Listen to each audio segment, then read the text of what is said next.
Students, do you know how is an electric cell present in a torch different from an electric cell present in a wristwatch? An electric cell present in a torch is bigger than the electric cell present in a wristwatch. The electric cell present in a torch produces light, while the electric cell present in a wristwatch makes the needle rotate. Students, today we will learn about different types of electric cell. Before we start, we have to understand what electric cell is. Electric cell is a device which convert chemical energy into electrical energy.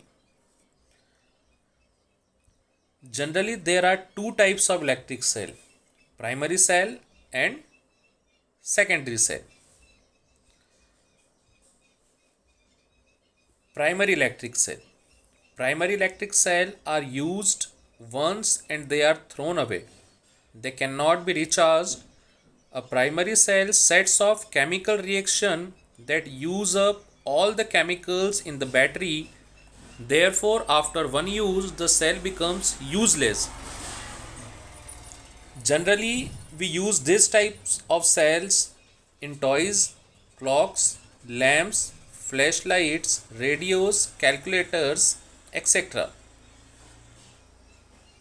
Now if we talk about secondary electric cell, secondary cells can be recharged after one use and need not to be discarded.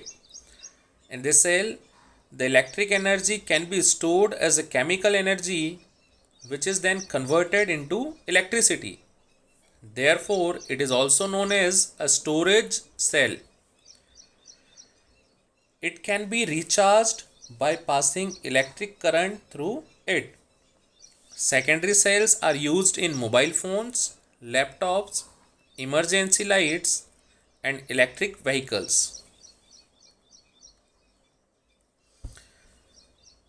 The cells are available in different sizes. Some are the cells size given in these pictures. Just go through it.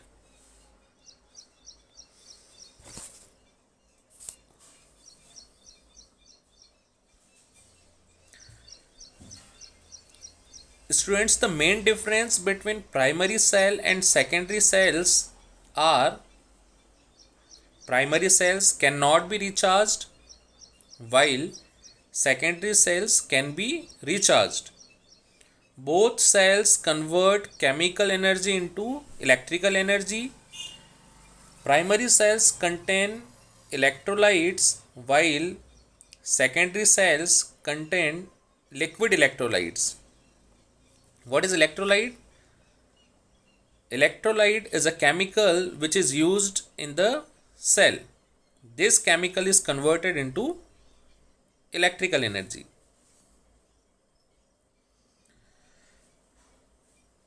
Students, do you know the primary cells affect our environment? How? Primary cells are discarded once the chemicals present in them are used up. The disposal of these cells affect the environment, as when they burnt, they pollute air. When they are thrown in water bodies, they pollute them. When thrown into dumping areas, their toxic ingredients mix into the soil and cause pollution. So, instead of using primary cells, we should use secondary cells. Students, did you know secondary cells have a lower cost than primary cells? They are also better for the environment. Here is your class activity. You have to find out the similarities and differences between primary and secondary cells and note down in your physics fair copy. You also have to complete your S1 from your workbook and complete question number 1, question number 2 and question number 3 in your physics fair copy. Thank you, students.